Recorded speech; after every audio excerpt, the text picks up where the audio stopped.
Welcome to the Abracadamn podcast, and I'm your host, stand-up comedy magician, Danny Whitson.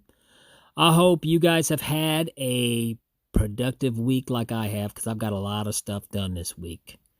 So yes, I'm hoping you had a good one, Abracadammits. And if it hasn't been a good week, well, hey, man, I'm going to make a prediction right now. You're going to have a good day today. You're going to have a good weekend. I'm putting it out in the universe. Yes, like Nostradamus is what I'm going to call myself. Psychic prophet. I don't know. I was thinking, have you ever noticed how, like, psychic prophets, these people, like Nostradamus, never predicts anything good? He's always predicting some type of doom and gloom. That's all the dude he must have been, locked up in his room, negative as hell. So how come, like, for once, I want to see something like the great cotton candy flood of 2023. I want to see one of those things come true, like a prediction. Let me see you make that prediction there, psychic boy.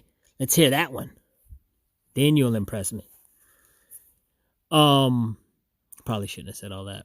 I'm excited to announce I got some live show dates coming up April 16th and 17th. I'm going to be headlining the Comedy Zone in Greenville, South Carolina. So I'm looking forward to that. That's going to be a lot of fun. So if you're in that area, definitely pick up your tickets at the greenvillecomedyzone.com and come see a show. We're going to have a blast, Greenville, I promise.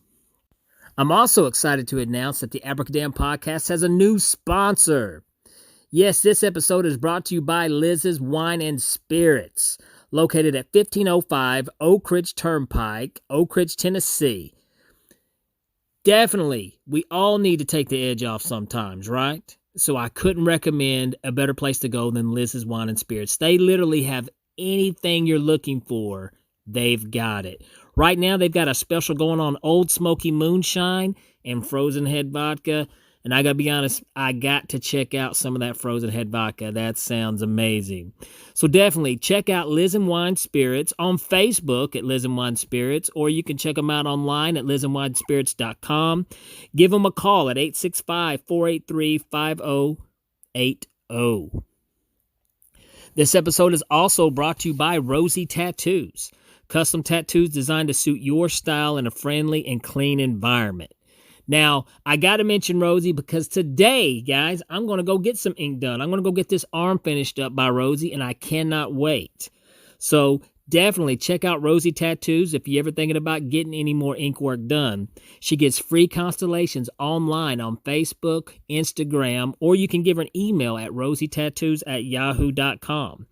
Be sure to check out Rosie Tattoos at 5710 Kingston Pike, Knoxville, Tennessee, and give Rosie a call if you want to at 865-281-3451. Okay, Abracadammits. Today's guests, I've known for a few years now, and I love these guys. I consider both of them a friend. I had the pleasure of having them out at the Secret City Festival a couple years ago, to which they did a fantastic job. Very entertaining, fun show. But also something very special about today's guests is they're just not a magic duo team on stage, but they're also father and son. So I think that also, especially if you have kids, if you're a father, this really has some feel-goods to it, Watching the chemistry on stage with these two is very enjoyable. And I have a blast talking with both of them. So if you will, Abracadammits, sit back and relax and listen to my fun conversation with, curiously enough, magic duo, father and son, David and Jacob Rangel. All right, we got my good friends David and Jacob Rangel of Curiously Enough. How you guys doing? Doing good. Doing great, man. Doing great. Glad to be here. Man, I'm glad you guys could do this. It's been, I think, 2 years since the last time I saw you guys. Yeah. Wow. The Secret City Festival. It's gone by quick. It has. It's went by real fast. But I tell you what, like I said, I've known you guys for a while. But if you guys don't mind, do you care to introduce yourself to the listeners? Sure. We're our father and son magic team. We tour a little bit across the country, and we are based out of Houston, Texas, which is home for us. So. And he's my we're the co-creator of Curious Enough. Yeah, I'm the co-creator of him. Yeah, hopefully, fingers crossed. I had 4 judges say yes. That's true. So we're gonna keep it that way. I love that, dude. I love that. And that is one thing that makes you guys so special is it's father and son, and you guys have such good chemistry on stage, which, you know, just because you're father and son, that doesn't mean that you're going to have good chemistry with each other, but you guys do. Yeah, I mean, and that started like from a really young age with him. Like we'd watch these movies together like you do with your kids, and he would just want to reenact scenes with me, whether it was like the Blues Brothers. Specifically, I like Jake Blues. Yeah, and since he was Jake, there was a short time when he's about 4 or 5 years old, he would only refer to me as Elwood. So I would just be known. He wouldn't call me Dad. It would be Elwood. Yep. And you know, I didn't discourage it because I thought it was kind of funny. But it's awesome. Of course, you would never discourage that. Awesome. And then, you know, we watched some Martin and Lewis films, and we would reenact. He would like to do these skits, and he just, you know, just how you do when you're a kid. You know, you just kind of like when it's imagination time or playtime. Yeah, he'd want to reenact these scenes, and he would always, and still to this day, like when I write a script for us or when I go over the act, his memory's 20 times better than mine. Like he knows my lines. He's just always had a knack for that, and he would just like. Boom, hit beats and just know where to go, which is good because sometimes I'll get off, like, you know how when you're performing and like something happens or an audience and my mind will trail off or like I'll improv something I'll and pull him back in. He'll pull. He's there. He's a good anchor. He'll be like, "This is what we do next. We're supposed to say this line, and like, move on to this. Oh yeah. Yep. Well, you know, dude, there's so much awesomeness with y'all situation, and it's I mean, as a father myself, you know, neither of my kids are into magic. They're not. I mean, like, you know, my son is a fantastic actor. He's really good in theater. My daughter's very creative, but when it comes to magic, it just, you know, not something they were really interested in. So, you know, as a father, you know, I hope one day I'll have grandkids that'll like magic. That's what fingers are crossed that right now. So, but when I see you kind of, you know, with the dad and the son who is following your footsteps, I just think that's super awesome. And that's got to be a proud kind of feeling, isn't it, David? It is. It is. A lot of people ask us like, or I'll get asked mainly. He's like, how do you get your son into magic? And it's like, I didn't.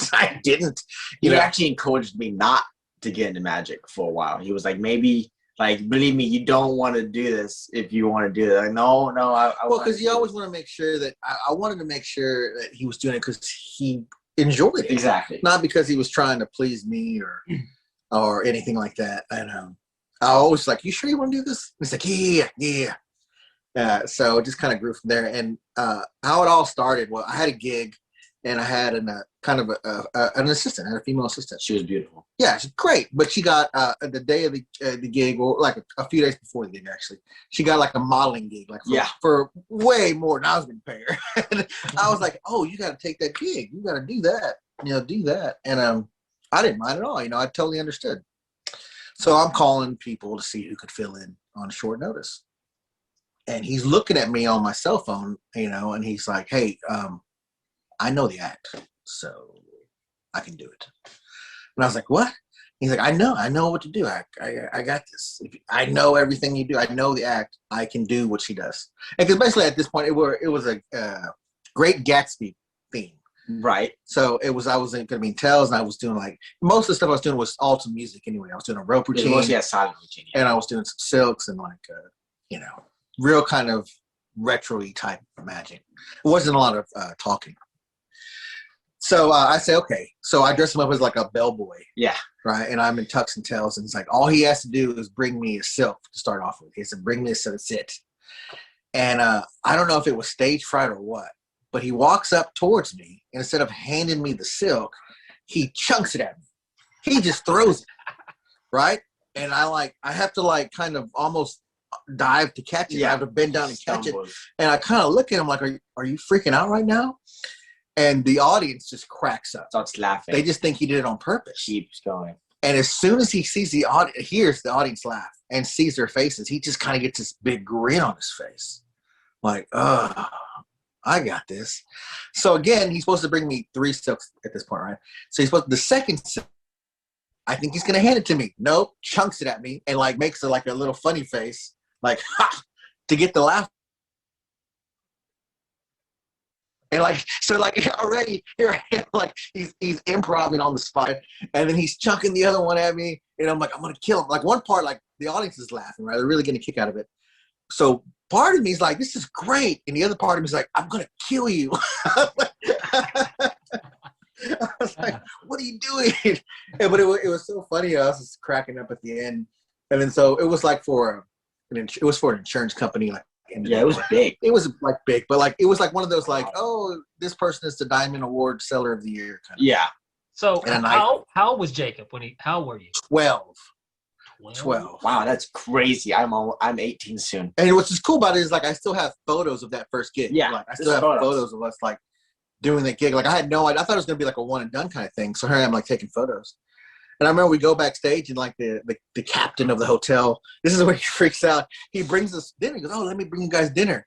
And so, it's like, it's nice. It's nice video. Nice desserts and nice dinner. And he's freaking out like, what? I have free nice like, food. This is it's like high-end food. And they bought me like this lava chocolate cake thing. Yeah. And I was like, oh, this is the life. Why am I doing this? Oh, this is the life. It was amazing. Best cake I've ever had. Hands down. Yeah.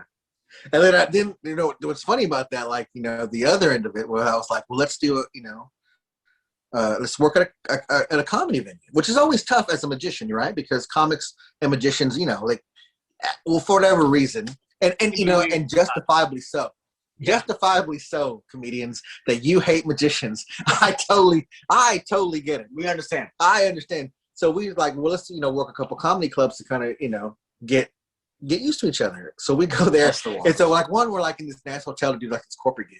And then we go to this comedy place. I don't want to say it, but like it's like a couch that was maybe they found outside. And it's in the green room. And so we're just sitting down and just like, wow. And we're just sitting on this crusty old couch.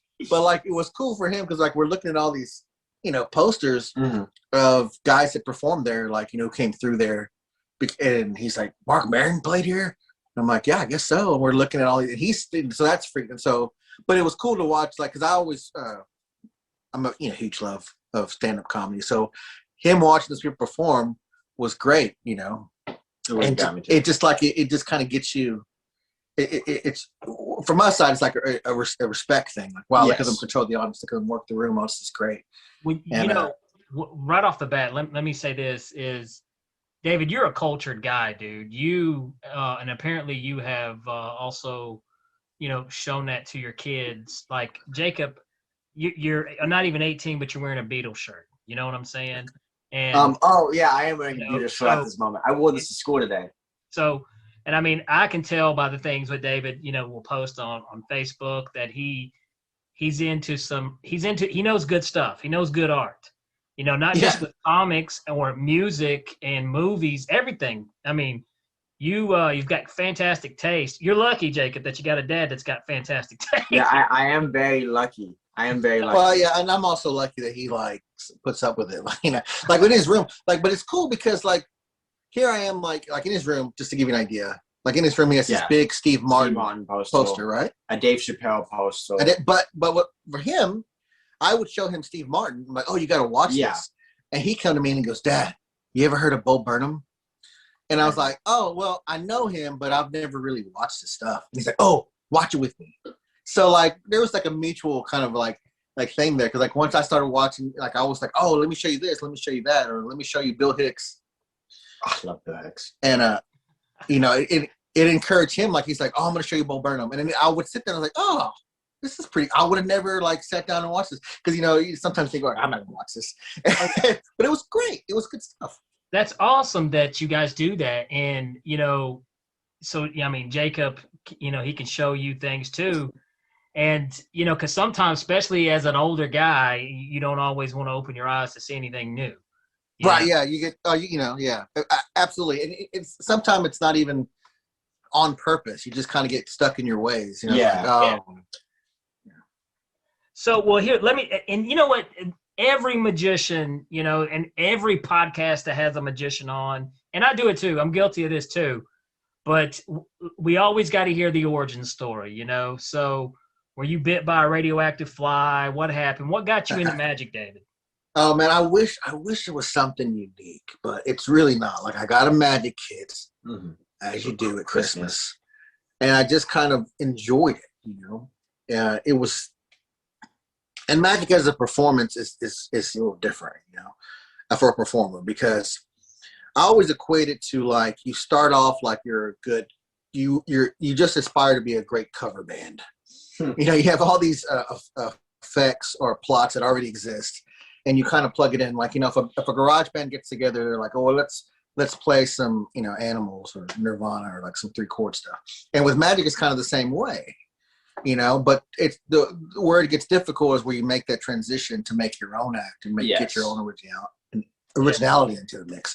But it's hard as magicians because some guys get stuck. You know, they're always going to do these kind of classic things. Which, I mean, there's nothing wrong with a great cover band. There's nothing wrong with that. But you know, I can see where some of the hate lies. Like you know, like when if you audition for a cruise ship director, they've seen everything. They've seen a bunch of the Mr. Scott routines. You know, they have, and well, you know, and this is just me being completely honest. I'm being completely honest here.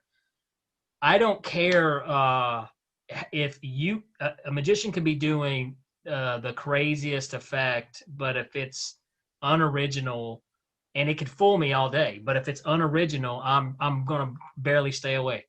You know, as a magician, you kind of tune out. You're like, oh, okay, it's this bit again. Yeah. You don't want to, but like you get cynical or like, it's like trying to watch something for enjoyment. Like I really try to watch something for enjoyment.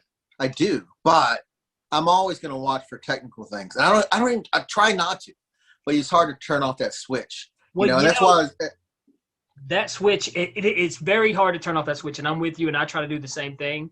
But now, though, I mean, I really lean, you know, before, back in the day, a magician would do something that would fool me, and then I immediately would go into, let's figure this out. Okay. Oh, I got to know. Oh, I got to learn that move now. Oh, I got to know that, you know. But now, if I see something, I'm more on the performing part, to where I can see a routine, and like, you know, if I thought about it, I could probably figure this out. But I don't really care because the way it was performed so well. Did you see by any chance Doc Dixon's last performance on Fool Us with the wooden finger? I did not. Okay. I mean, I'm familiar with the method, and you may, once you see it, you know, but that performance, oh my gosh, Doc killed it, bro. And the performance was it was super original. It was funny. And it's like, you know, I don't care. I don't care what the secret is, you know? So, but, you know, I have to go on the performing side. But you're right. There are those guys out there that they want to be cover bands their whole career.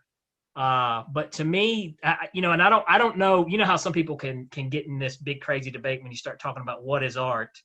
And, you know, I would even, you know, point you as somebody who close to maybe having a very important opinion, because as cultured as you are with a lot of stuff, but I don't think magic really becomes art until you make it your own. Well, I mean, that's true in a way. Originality is big when you're an artist, but it also could be taken as like a cover band, you know, respect for the other artists, but just expressing how you feel about it as well. I mean, at the end of the day, it does come down to originality, I think, because I mean, we try to make everything. Well, when we have a secret, we are, you know, it's not like a cheat. No. But we have an end because we're father and son. Yeah, right? we do. So people can relate to that. I mean, we did a show like right before COVID hit. We did a show, and I remember like this lady waving at us, like bye, like not clapping, was just like waving. And I was just like, she's just happy she met us. It's like, she's just like excited, and she's like, just wait, like, see, like, bye. And I'm like, oh, it's nice to meet you. And it was just like funny to me. I was like, out of all, like, I was like, that's a weird, like, I was just kind of taken aback from it. I was like, that's kind of weird, but it was cool. It was cool. Like we, because we're father and son, and people can relate to that, or the jokes or the gags, that we play off each other. They're just happy that they met us, right? And stories about us. And that's what the biggest takeaway is. I think not that we're artistes, but that's where you kind of cross that line, right? Because, you can either just play songs people know, and they're going to relate their feelings to the past of that song. Yes. Or you're going to do an original song and get original emotion. And, while we're up there being ourselves, and people, people have seen magicians before, but rarely they see like a father and son on stage, or just going back and forth. Has there ever been one? Have we ever had a father-son duo? I don't know if we had. Well, there's one in Germany that I think is fantastic. Yeah. But they're different. They're like a silent act. And then, but I love them. And I know the Blackstones, but like Harry Blackstone Senior. It's like weird, like yeah. But we're like like the riff, like it's like the Smothers Brothers, right? Because I'm big fans of Smothers Brothers, right? So I would play them in the car, and we would just kind of laugh. And it's that kind of relationship, that combative relationship magnified. I don't think that's been done on stage as a father and son. Usually, like, they get along, like, oh, look at my kid, I love, and on stage, like, we mostly argue. It's like half the time it's planned. Yeah. Well, you guys though come off like real father and son on stage, and it's and the other thing that's beautiful about it though is, this is what I tell, and even in comedy, the more you can relate to your audience, the more they're going to like you. And with a father and son act, exactly, that's extremely relatable. Like I said, as a father, when I watch this act, I'm just kind of like, man, this is so awesome. This is super cool. And it makes me want to care. It makes me want to pay attention. So I think it's good for us, because it's all, and it kind of differentiates what we're chasing on stage. Like some guys chase different things on stage. So some chase their ego. Someone or chase the applause meter. Right.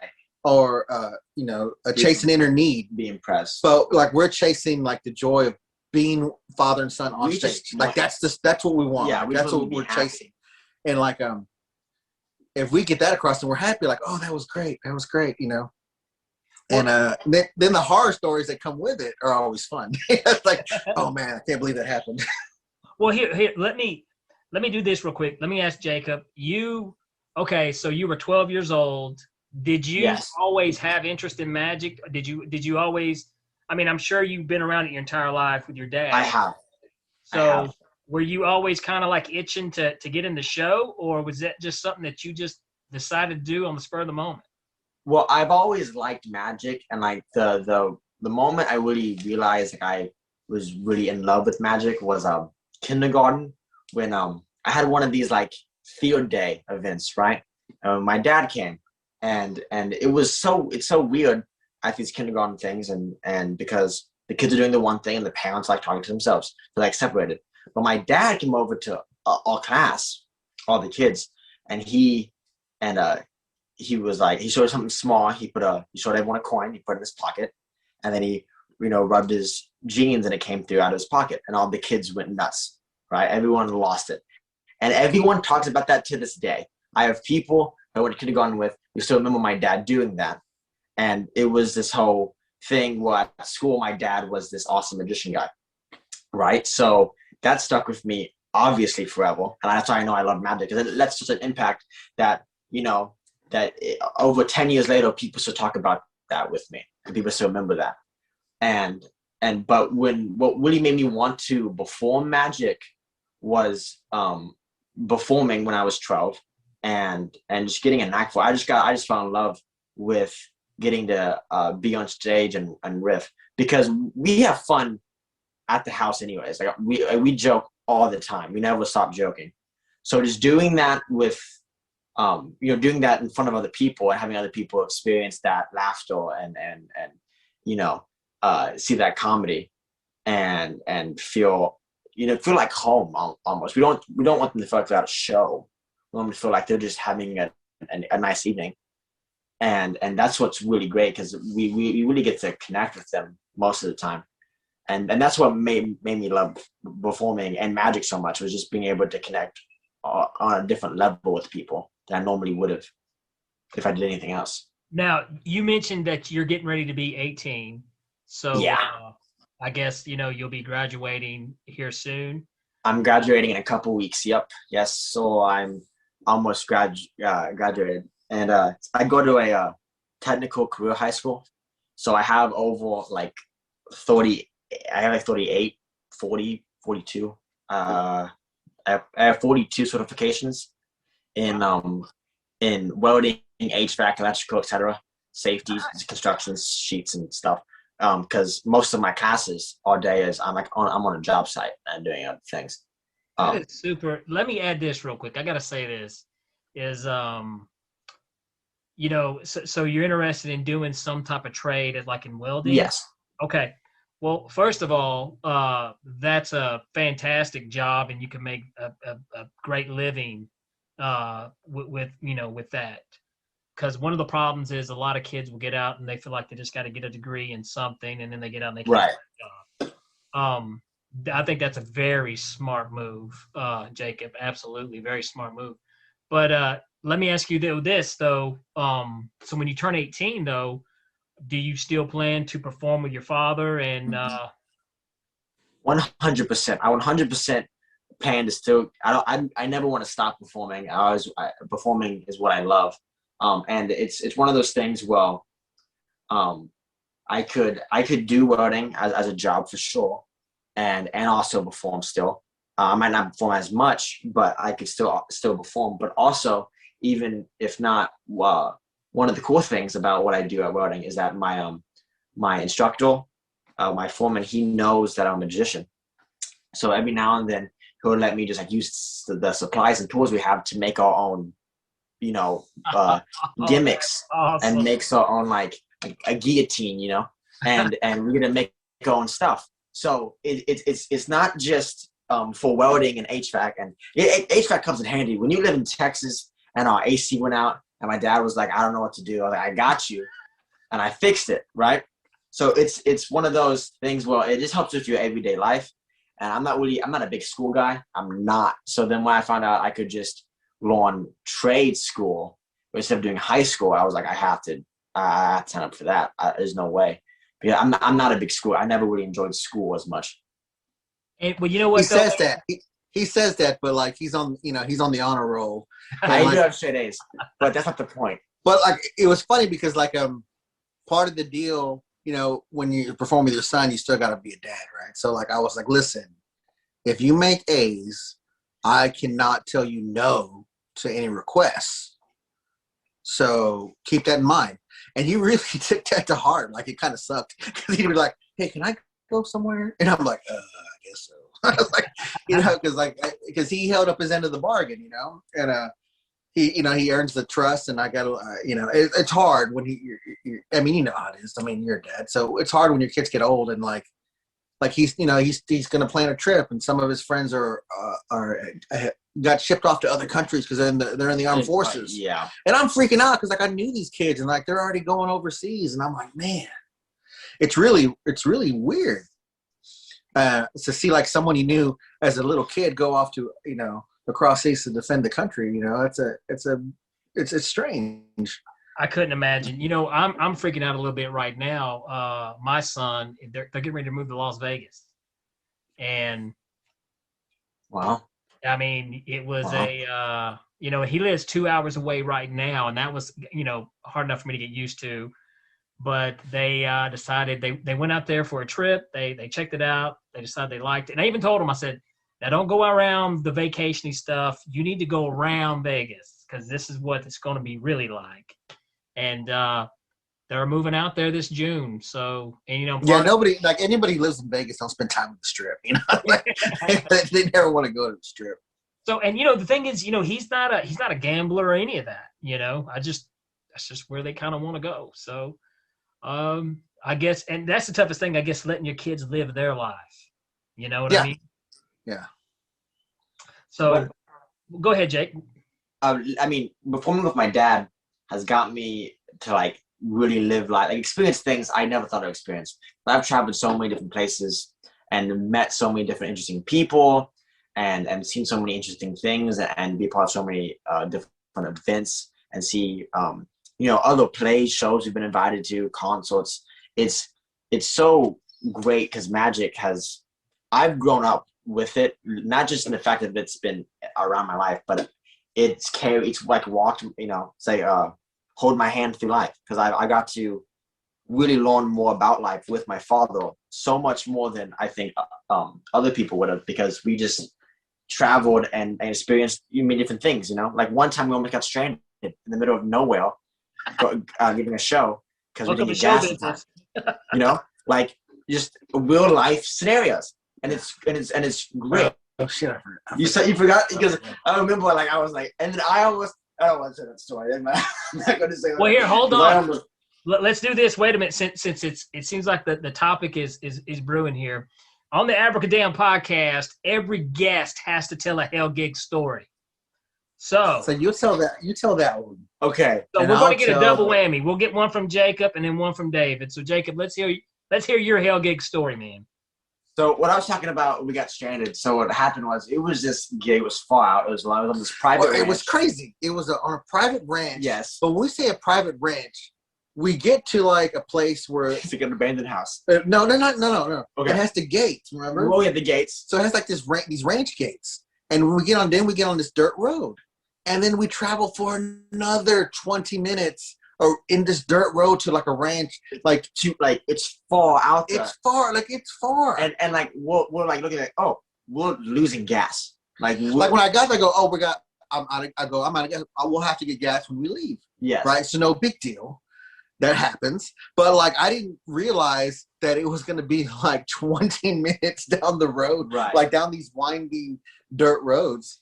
So yeah. So anyways, it was this very nice private ranch, and we did a walk around, then a stage show, right? And then during walk around, when they were eating, I think we were like, okay, so we need gas because we're not gonna be able to make it out. So we talked to so being sneaky, we're like at this huge ranch, and I'm like, Jacob's I'm getting ready to do walk around. Yes. And we have a stage. And I was setting up the stage. So he texts me, he goes, "Hey Dad, I see some gas cans." And because they'll buy these big old bugs. I said, "Oh, okay. Well, just take about half a gallon." Yeah, and fill it up the car. And I was like, "I can do that. That's fine. I can put gas in a car, right? Surely." So a 16-year-old at the time. So then I do walk around, thinking like, "Oh, this would be no big deal." So because we're in the middle of nowhere. It has all these boats. No big deal. This is so bad. So I finish the walk around gig, and then we have they're gonna eat dinner. And then we're gonna close with a performance, because it's like a nice resort. I can't even describe it. It was a really nice place. Amazing. Yeah. So I get down there, and then Jacob goes, "Yeah, I got gas, but the can was yellow. What does yellow mean?" And I go, "That means diesel." Oh. And he goes, and I go, "Jacob, did you put diesel in my car?" And he starts freaking out. He goes, "Well, I don't think I did, because it was heavy, and I couldn't figure out how to get it on the lip. Maybe a couple of drops. So I'm like, hold on. So what went through my head? So I get down there and I see the red can. I'm like, okay, there's gas. I was like, oh, it's empty. Well, there's a yellow one. Obviously, they're both gasoline. I didn't really think about the whole diesel thing. Well, there's no reason for him to know that, There was no reason. His age, there was no reason for him to know that. So I'm like trying to go inside. I'm like, my car's ruined, but it's not his fault. It's not his fault. I told him to put gas in the car. But we have a show, like in 10 minutes. Yeah, we have a show, and I'm like, at this point, I'm like, okay, well, either the car's going to work or it's not going to work. And I said, I go, are you sure you put gas? You put that? And he goes, I don't think I did. I think I put like a swig because I had trouble. I couldn't put it in the like normally you're supposed to like make this like I don't know what is it? It's supposed you know you're putting a lot of gas in the car, but I couldn't like fit it in right, and like, it wasn't wasn't going. So I so I was just hoping. I was like, you know what? I turned on the car. It still says E, right? So I was like, he couldn't have put that much. Didn't move. Couldn't put that much. So we do the show, and it goes great. Everybody like. And so I'm down there, and then the guy who runs, he was a worker. He wasn't at the party or anything. No. He just worked. He was at the ranch, the resort or whatever. And I go, hey, you wouldn't happen to have a can of gas because I didn't think I was going to be way out in here. And he goes, oh yeah. Of course, I got you. Come drive to this other part of the ranch. Come drive to this other part of the ranch. we have to go another 20 minutes sideways. We are about to lose gas, and we thought like every. I was like, there's no way. There's no way I'm going to make it. I go, well, if there's diesel in this car, I'm going to find out real fast. So he takes us to this big, like, I don't know, portable. I've never seen one like it. Portable tower, like it looks like a miniature water tower, but it's full of gas. So I said, I'm just gonna fill it up. I said, I'm just gonna go till I can't go. I fill it all the way up to full. Like I just said, I said maybe I'll get. As soon as I started pumping, I was like, he left, and I was like, what's a big tower? I'm filling it up. So I fill it all the way, and then so we're all the way. What was it, Nacogdoches? I have no idea. I think it was like by Corpus Christi, Texas. So we have about a 2.5 hour drive home. And then they wanted us to stay at the ranch. And then I was just we were freaking out about the car. And like, oh, we have rooms. And I was like, oh, no, we'll go. So we drive, and I was like, and everything was fine. Like everything worked out. Like the car made it home. Yeah. Nothing happened.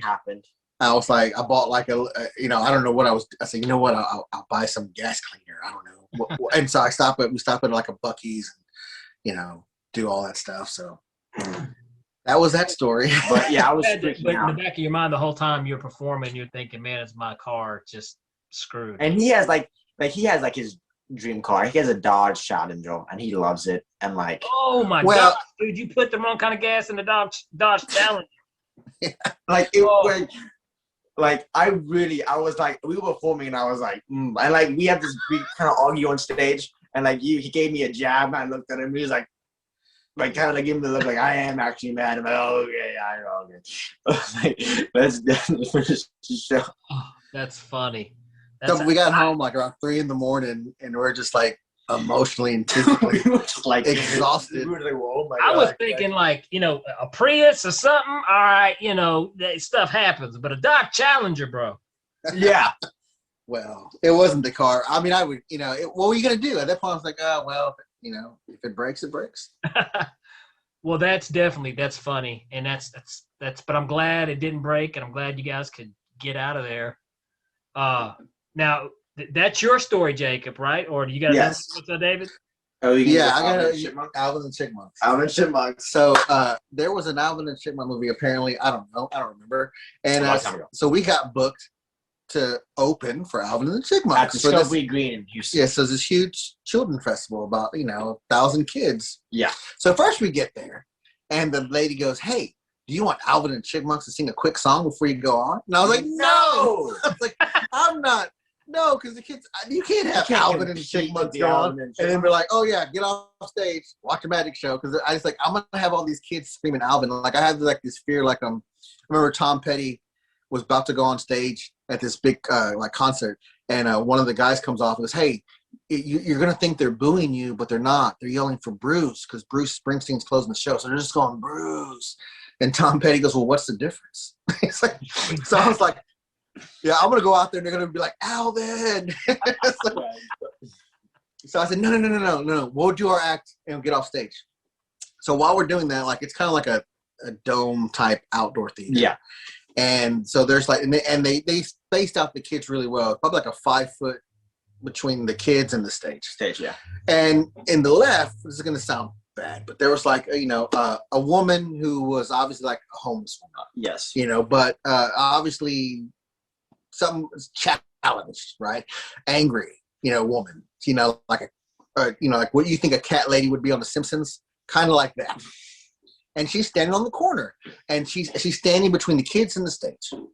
And you know, I hear the stage manager go like, "What do I do? Make her leave?" And I was like, "No, if she wants to watch Magic, no big deal. Let her watch Magic. I mean, I don't care as long as you know, and you know, no big deal."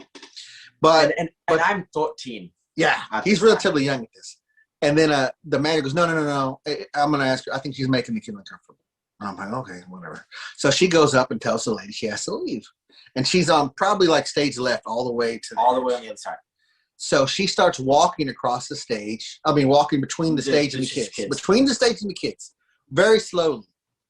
And then she starts urinating. Pissing. So she just makes this trail of piss. So you get this odor of urine. And then the kids are staring at this woman peeing through her clothes, just peeing. Walking and doing it. And then I'm on stage going, and Jake's looking at me with this big grin, like, oh my God. I'm on the verge of because he's 13, because like the kids in the audience are like 5, 6, 7, 8. They're no. Jake's 13. I'm cracking up. Like, I can't believe this is happening. I can't believe it. So I'm like freaking out, right? Like, and parents are like, is this happening? Is this happening? Like, you know, and the manager's freaking out. And I'm like, oh, what do I freaking do, you know?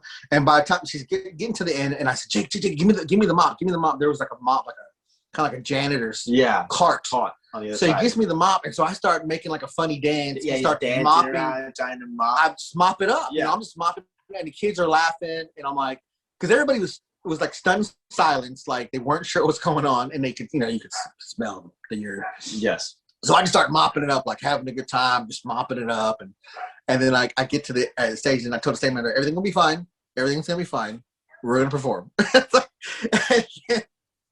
I was like, oh, that is the weirdest beginning to a show ever. And then like it's kind of like a park, like an outdoor theater park, and you know, while we're performing, she's just still walking. And by the end, she just like disappears into the wilderness, and they're like, so bizarre, dude. So she was just standing there, and she was mad, and then when she was walking by, she decided to leave a trail of tears on the way. Yes. Yeah. And it was just like what do you like? I don't know what do you do? Like it's like what do you do? And the poor kids, dude. Imagine the kids. Yeah, it was one of those things where they were so young, they didn't know, like, is this part of the show? Like, is she an actress or something? It's the water torture chamber, children. Yeah, like, because I could see, like, the confusion, like, what's going on here? And I could see the parents, like, how am I going to explain this? You know? And then they see me on stage just dying. Yeah, they see this This moron. is Jacob's. Okay, so this was the first. Jacob's like, this is the life before eating the nice food and in the backstage, and then you went from seeing pee on the stage, a lady peeing on the stage. Show business. It was great show business. Yeah, I mean, we got those, dude. We got those where we're like at a spaghetti warehouse in the corner of a room. Yeah. And they're like, there's a stage. And like, that's not a stage. That's funny, dude. Oh, one of the best ones, part of it's kind of a horror story, but it's not nearly as bad. It's like we get hired for a birthday party, and it's this huge kind of party, but it's very weird because it's at this nice venue, but the party's at 9 p.m. and it's a 5-year-old party, right? But they said, hey, it's going to be a mix. It's going to be like 300 people. So we go, okay, no problem. So obviously it's just weird. This gig. Oh, I forgot this happened. So it's like 9 p.m. Right? Okay. So me and Jake do our standard gig, right? We Yeah.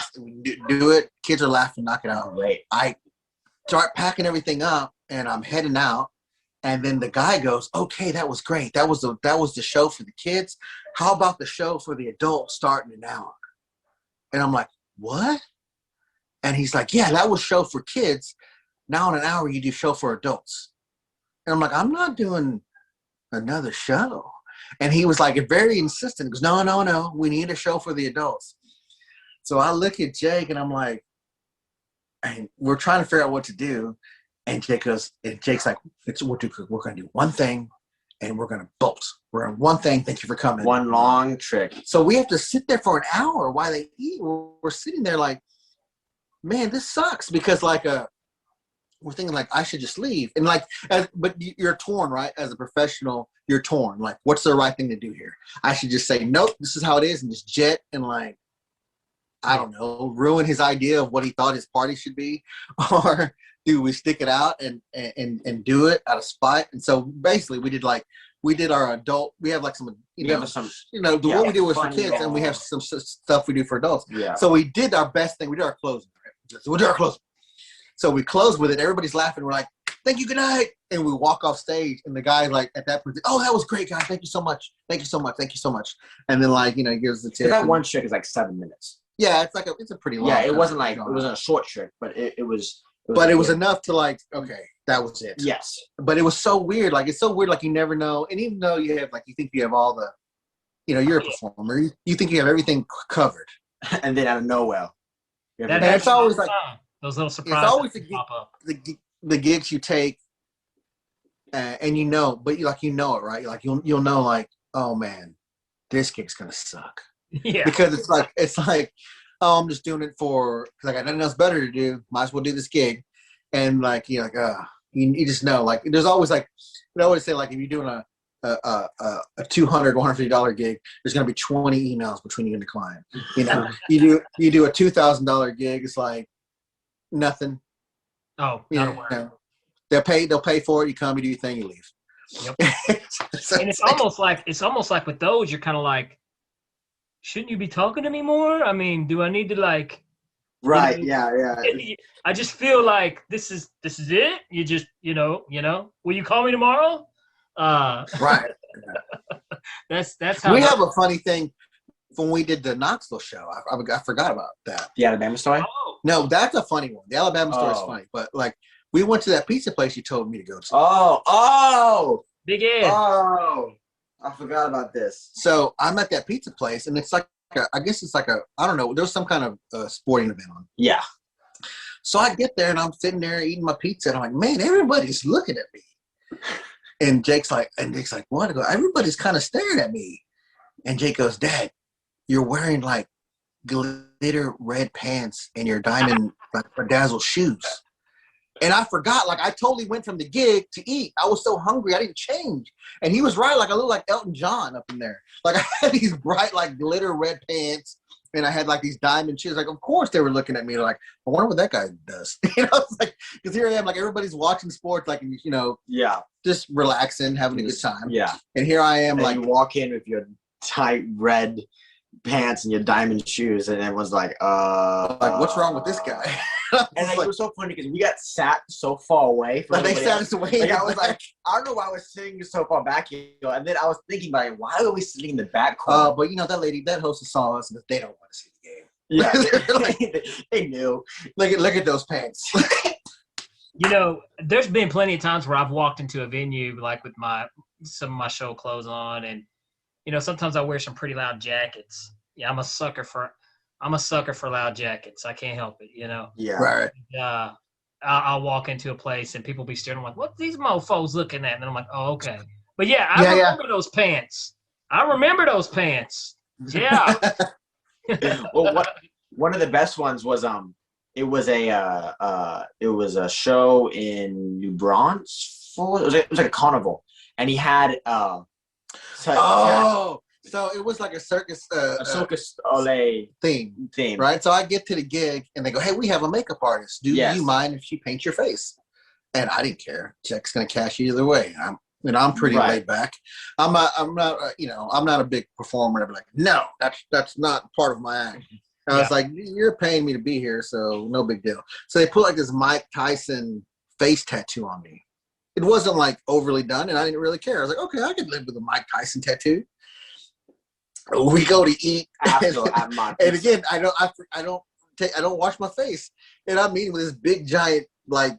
And then this mom and like this like whole mom, I see like a mom and a grandmother like look at him like this most disappointed look in their faces. Like is he eating with this kid? And I was like 15 or something, and they're just like shaking their head. Who is this guy with his face tattoo? Look at him with his face tattoo, and I'm just kind of like, oh, Dad, look. And I was like, oh, they look disappointed. Well, you get hungry. You get hungry after a gig. You don't care. It's weird, because tattoos are so accepted, like, more than they ever been in American history. And, I've got them, you've got them. but it's still a little weird when you see the face tattoos. As you get higher up the head, the neck, you see somebody with neck tattooed, and you're kind of like, I don't know if I'd go that far. And then you're like, I'm like, kudos to you, man. You're brave. I can't do it. The face is just one of those. You're like, whoa. The one that always gets me is the eyebrow one, where they have like this kind of writing or just kind of thing above the eyebrow. I'm like, man, that's some courage. I don't think I could do that. That's dedication, man. That is. Yeah. Okay, well, let me ask this. Something else about Jacob, which is real interesting, is you have your own T-shirt company, correct? You sell T-shirts with your own. I do. He's actually wearing one of the hats. It's called Mechanic Threads. I started it, I would say, about 2-3 years ago now. No, just about 2 years. About 2 years? Yeah. It was May 4th. We actually opened on May 4th, I think, of 2019. Yeah. So almost 2 years. Almost 2 years. Almost 2 years. So I'm I wouldn't say hip because I do magic, but I'm I like cool clothing and shoes. I'm like kind of sneakerhead, Jordans and whatnot. And I was like, I love magic and I love kind of streetwear clothes, and I wish those could combine. And I was like, well, I'll do it. So I had the idea to mix great magicians with streetwear. Like we have this Houdini, like gym short with Houdini, with like his fists and whatnot, and then we have a bunch of Carter the Great stuff and many different things. Different like we have Hippie Hop Rabbits, which is one of my favorites. Just like Titanic Thompson, what else? Titanic Thompson, and just took big legends and started like a spin on like some sort of like hip hop streetwear type clothing, caps, shorts, hoodies, the whole works, and just because I wanted some, and I was like, well, other people would like it too. He was mad that it didn't exist, so he just said, I'll do it myself, and he knows more about that stuff than I do. But like he's like, oh, let's do a website and we'll do this and we'll print this and this is the type of shirt we'll wear. I'm like, okay, whatever you want to do. Oh, I like it. That Carter the Great shirt you got on right now, that's one of his right there. Yeah, it is. Yeah. Oh yeah, that's a great shirt. That's an awesome shirt, man. I definitely gotta get some of those from you because that's one of my hobbies is I collect T-shirts, cool T-shirts. We can give him a code. Yeah, I'll hook you up. You will get, yeah. We got you. Oh, but no, that's cool. That's cool, Jacob, that you're doing that. And you're right, man. Magic needed something cool like that, by the way. Absolutely. Oh, thank you. Magic needed some cool, merch rep, and now it's out there. So I think that's awesome. Now, David, outside of magic, let me ask you this, because I mean, you know so much about a lot of old school stuff. Any other interest, any other hobbies, any other thing you do besides the magic? Oh, sorry. What are you looking for? I was looking for one of your mini paintings on the house. Oh no! Painting. I paints. He paints. Well, no, I don't say well. It's just for enjoyment. It's like everybody has a release, and I don't know anything about color coordination or shades, or I'm not schooled, I'm not educated on it, but it's strictly like, what do you do to unwind or to stress relief? Just simple stuff. I like throwing, like stuff like this. He likes that. Oh, okay. It's one of my favorites. And he'll do some happy little trees. Yeah, happy little trees. And oh, you're gonna bring that one. So I like to paint like silhouettes. Like people like this is George Harrison. Oh my God, now that's awesome. The Beatles, right? So he just he paints what he wants. It's one of just his many hobbies that he does to relax. Oh, and then this behind me, he plays the banjo a lot. And a lot. I'm trying to watch TV, and then that's a Southern thing, because I was born in the South, and like that, bluegrass sounds home to me. Like so I do that as a kind of a comfort. Like it's weird because if you're not from here or the South, a lot of people don't get bluegrass. They just don't get it, or get that kind of old style mountain music. And I don't know. It just gives me comfort. So I do it. Dude, that is Also, super awesome. the other thing that he spent a lot of his time on and a lot of time and money on is vinyl records. Oh, yeah, I mean, I've seen him talk about those on Facebook. Like, he has so many vinyl records, it's insane. I could have retired. Like, he has so many different vinyls. And I mean it's so bad, but like he has like his like top 10 that change every month that he puts in a picture frame and hang them on the wall in the house. I'm very finicky now. Like now, like when you're young, you're like, oh yeah, I need this. So now I see like, I don't need that. This is gonna stay somewhere. It's just like, I don't need it. I don't even buy it. You have so many vinyl records. I do, but I've cut down. I've cut down quite a bit. I think that's so cool, man. You know, first of all, back on the banjo, my grandmother played the banjo, so you know, I've never learned, but I've always been a fan of it.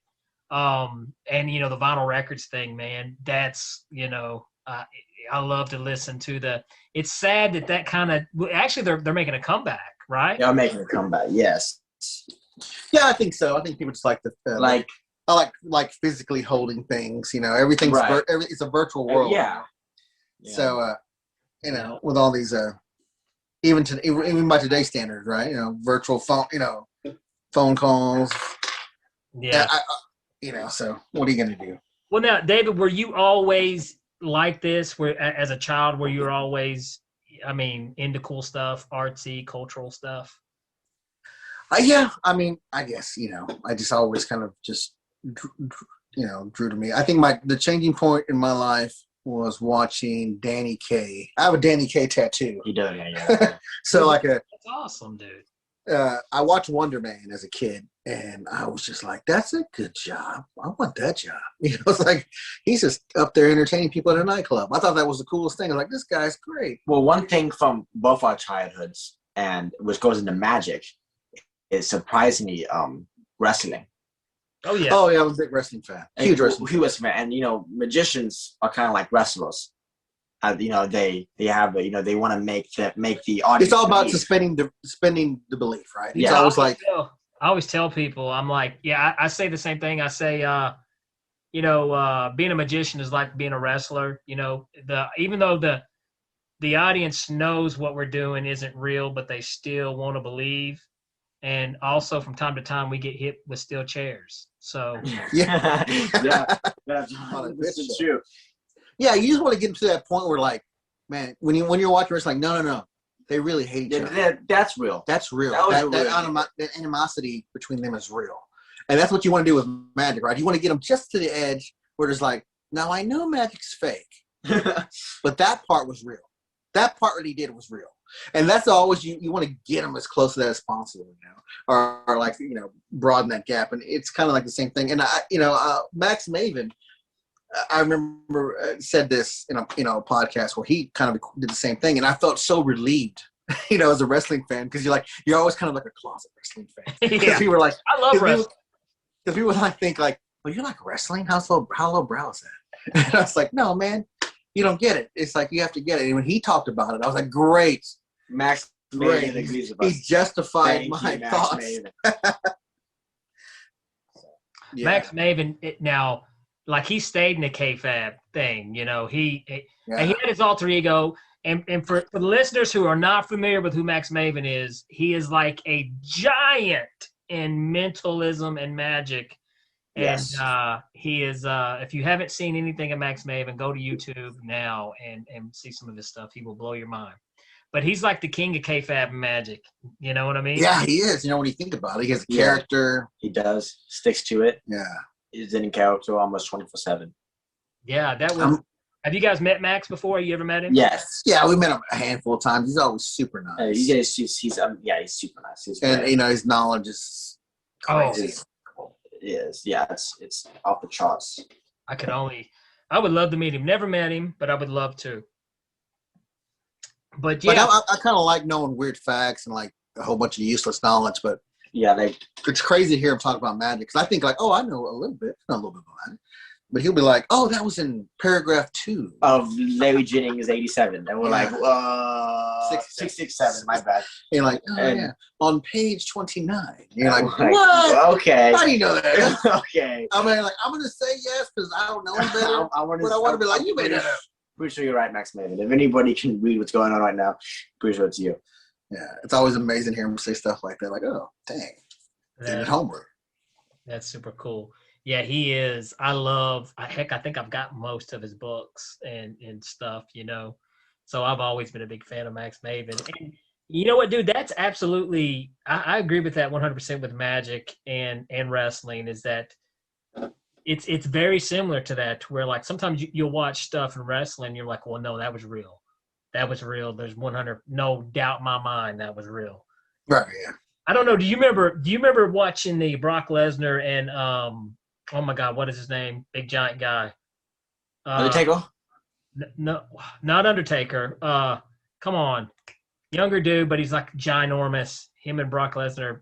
Braun Strowman? Yes, Braun Strowman.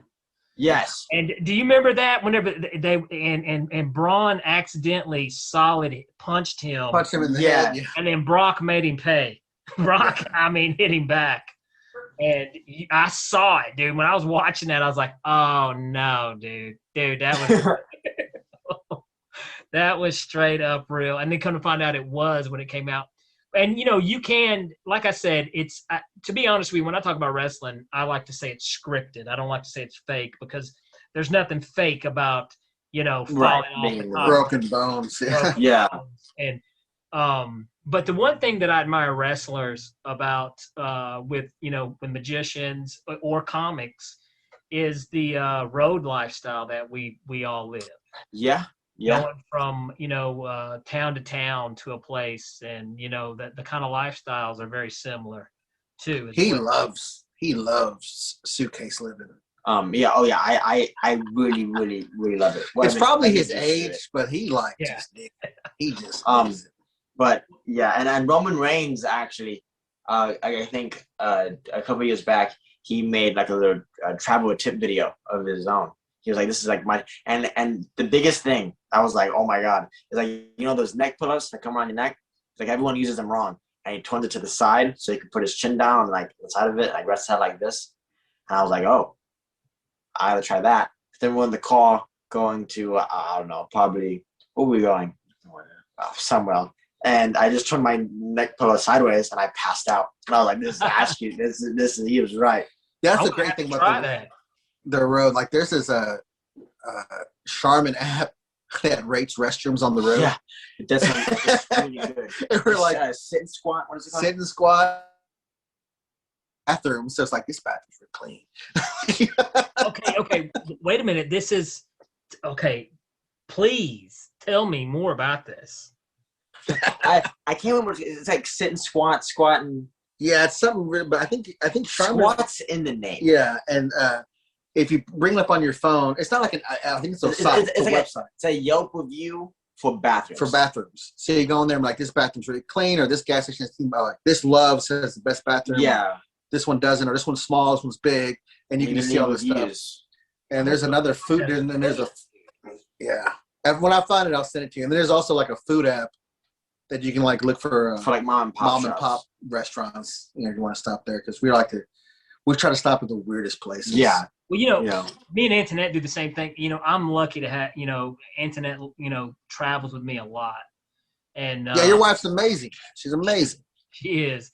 And, we like to go to the mom and pop places if we can and eat at those. But my God, dude, I've peed in some pretty rough places on the road. I could use the squat app, definitely. That would be that was a game changer. Now let's do this, okay? Well, while I'm thinking of it, here on the Abracadamn podcast, we got to ask a tough question. Okay. All right. That's no secret, man. 2020 has been a horrible year. And 2021 is going to be better. It's getting better. 2021 is getting better.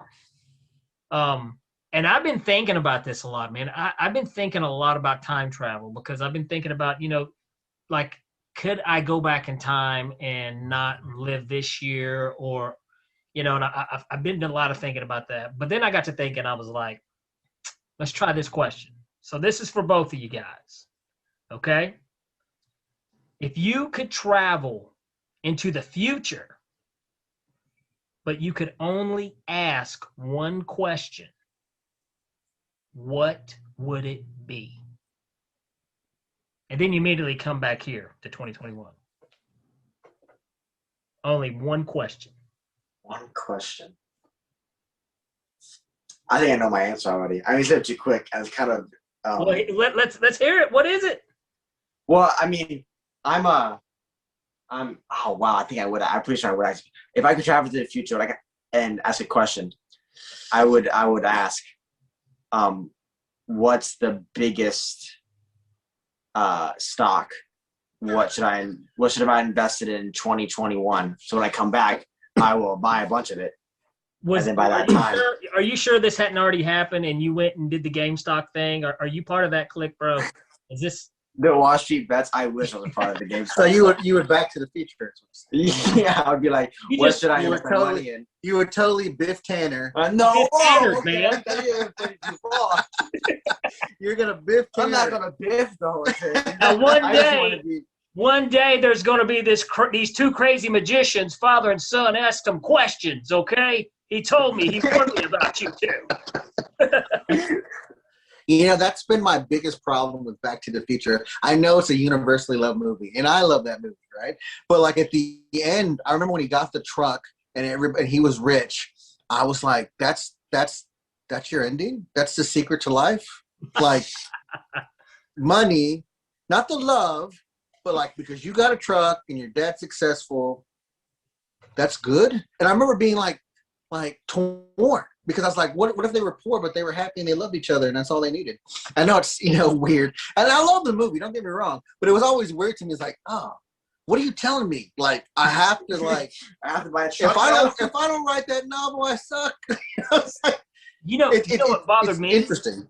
What bothered me about that movie, what's weird, and to this day it still bothers the hell out of me, is when they show that picture of Marty and his brother and his sister. Bro, Marty don't look nothing like his brother or sister. They don't look. I'm not buying that. Marty was adopted. He was only. Michael J. Fox didn't look anything like them. I wasn't buying they were brother and sister. But anyways, that's weird. I don't know why that has bothered me for so long, but it has. But no, Jake, hey man, brother, you're chasing the money. There we go. And most people would probably do that too. You would come back to 2021 and you would be stinking rich. You'd be up there with Bill and Elon and Jacob Rangel. Oh, yeah. That's the dream. All right. I tell you what do we got, David? What's yours? So the question is, if I went to the future and I could ask one question. Man, that is a good one because I would ask if there's, I would be honest to you. I'll say, is there anything I could change? What would you want me to change? Wow, I sound terrible. Wow. Well, that, first of all, that's a great question. But yeah, this is the other thing is, what if you ask some psycho? But so then you could get something, he may. Am I not asking me? I'm asking a stranger? Yeah, I don't know. Well, no, I guess you would ask you. You're right. You would be asking yourself. So one thing you could change. You're right. You know what, man? That would be a good idea. What do you think? Well, then let me ask you this. What do you think the futuristic David Rangel would say? What do I think he would say? Not so stressed so much on with like me and Jake have done like 6 TV auditions, right? For like producers and all kinds of like these interviews, and they are the most stressful things. And we've been turned down by every one of them. Like it's so bad that we don't even care anymore. Like we just like, hey, what's going on? just don't. I try not like as competitive as you are. Like, cause like at the end, like at the point in my career, like fame doesn't really excite me as much. Entertaining people on a mass level does. Yeah. But like what comes, that other stuff is just, I don't know, that I could care less. But it's weird because like, because I don't want to be famous. No. But if you gave me an opportunity to perform for like, I don't know, half of America, I would jump at the chance because I'm like, great, right? I get to make half of America laugh. Are you kidding me? That's the goal, right? That should be the goal anyway. No, that's right, dude. And you know, I'm with you. You know, people don't realize the level of rejection that we get. You know, they only see the times whenever we get told yes, but we get told no a lot. Yeah, that's what I mean. Another thing I equate to like why I like painting as a release, because like social media, people want to put the finished painting up. That's all they want to do, right? No, they don't want anyone to see their brushstrokes. You know, they just don't. You know, like, you know, I'm not, and I'm guilty of it too. I'm not going to put a picture of me practicing a new banjo song sounding like garbage. That's a good point. But I want to put the finished product up and show you where it comes from. So just appreciate the brushstrokes, you know, and just enjoy that, and then not stress so much about this. You know, these auditions don't matter. I mean, they're just fun. It's just one person's opinion, and you know, just. You know, we do them now, like once in a while, especially during pilot season or like some weird type of season, we'll get calls and they're like, oh, can we interview you? Or like, we had one, I'm not going to say the show. It was a big show on a night. And it has some British guy, he hosts it. They were going to pay like Amazon gift cards. Yeah. And I'm like, what? They're like, are you interested? And I was like, no, I don't think so. Not really. It was so weird. Like, and then like, oh, I can tell you a great story. So Jake got a call, and it was another network, and it has birds and feathers. And they go, hey, Jake, we want to team you with young magicians to be like a One Direction type magic show. A hype house thing. And hype, you know, and we want you to be a part of it. And they do the sales pitch to Jake. Not me at all. Like, I'm not going to be involved, which is fine. You know, that's cool. And so Jake's listening, and I'm watching this call happen. Yeah, he's over there. I'm watching this happen. And they go, how does that sound? And Jake goes, that's, well, terrible. I'm not going to do it. And they go, what? And he goes, yeah, I'm not going to do that. He goes, you're asking me to force something on stage that I have connections with. I don't know these other people. They go, no, you'll get time to work with each other. And he's like, I'm not. He goes, that's manufactured. I don't think I want to be a part of that. And I'm like, I'm riding him like on a pad. I'm like, are you sure? I mean, like, you can take this opportunity. You can say yes. It's okay. And he's like, no, I'm not doing it. And so he hung up the call. I was like, are you sure? Because they were actually, I could tell, like they were just like, oh, well, I just wasted a Zoom call on you, kind of thing. Like, they're a little pet. So I was like, you didn't want to do that? And he's like, no, that sounded gross. I don't know. I don't. I'm not saying that that idea is a hack. I'm not saying that it can't be successful or can't be good. But what I am saying is, I believe there's some people out there who would want to have that position and it would really kill it. And I'm a guy who rather do shows around the country and do what I do now, basically, and not be on TV with you know, a One Direction big group of people. And because I'm in magic for just the performing aspect and have everyone connecting with us on a different level. I'm not in it for all the other stuff.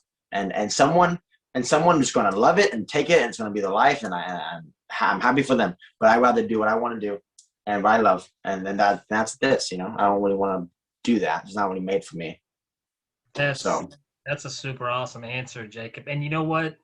I'm with you. You know, I love performing for people, and that's the reason why I do this. I don't do it to be famous, for, you know, to be on television or any of that. You know, like I said, if opportunity came to where I could perform for half the country, absolutely, I would take it, because I want to perform. You know, I love people. But this is something else that I tell whenever people bring up this. and they say, when I make it in magic or when you make it in comedy, you know what, guys? We've already made it. We get paid. I agree. We get paid to show people magic tricks and make them laugh. Yeah, people pay us to do that. Yeah. That's made it. That's made it, man. So, I mean, that it's, to me, you know, I'm like anybody else. I complain sometimes and this, but then I realize that even on the worst days, even on the hell gig days, it's still one of the greatest jobs you could ever ask for. Yeah. We love it, and nothing better you can do. 'Cause I know we made it. Like I know this is what I was supposed to do, and this is what I want to do. When the first time we ended our first like actual show, like I think, where was it at? Like not an actual show, but like you know, we were performing for like more than 2 years, and we finally had like the show we wanted, you know, and we had everything worked out. We know we have our outs. We knew the applause at the end. Yeah, I mean, the rest is icing. You know, the cake's been made, you know, so it's like the rest of it's just icing. Absolutely. Great. The rest. Well, you know, let's. I tell you, before we get out of here, because we did bring up the T-shirts. I would, if Jacob, if you don't care, could you plug where, you know, listeners could pick up some? I can. You can find it at www.mechanicthreads.com. You can check it out on Instagram or Facebook. We're just Mechanic Threads, and we have your sales for your holiday events. We had our St. Patrick's sale that just passed, and we'll have another one for the summer for our summer deal. So check it out. And also, curiously enough, if someone wanted to check out to maybe see some upcoming shows or find out some more information about you guys, where can they go to see this? We have, of course, our website, Rangel Magic, and we're on Facebook, of course. You can find us on Facebook. Or he's not on Facebook hardly. He tells me the new thing is Snapchat. It's Instagram. It's Instagram. It changed. But I don't, you know, I'm not. He barely gets on Facebook. Facebook's for old people, he says. Well, old people who's high as us. So it's not really it's not really. He hardly gets on there. Yeah, but you know, thank you for having us, man. Yeah, it's been fun. It's been great. Hopefully, I didn't offend anybody. No, man, you didn't offend anybody at all. You guys, this was fantastic, and thank you for coming on the Abracadamn podcast. And eventually, I'm going to get the YouTube channel up and going, and we got to get you guys back on here.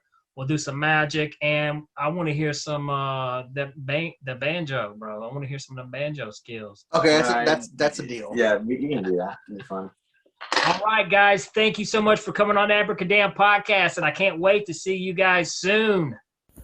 I hope you guys enjoyed that conversation with David and Jacob Rangel. I always have a great time talking with them. Definitely be sure to check them out online at rangelmagic.com and check them out on Facebook and Instagram. And also check out Jake's business, his t-shirt business, Mechanical Threads. It's got a lot of cool shirts on it. And hey, you don't even have to be a magician. You'd still want to wear these shirts. They're really cool looking t-shirts. Also, if you guys have not done so yet, be sure to follow or to subscribe to the podcast on whatever platform you use to listen to podcasts on. Check out the Abracadamn podcast. Also on Facebook, give us a like on Facebook and follow our Facebook page, the Abracadamn podcast. Please. And like always, Abracadammits. Thank you for listening.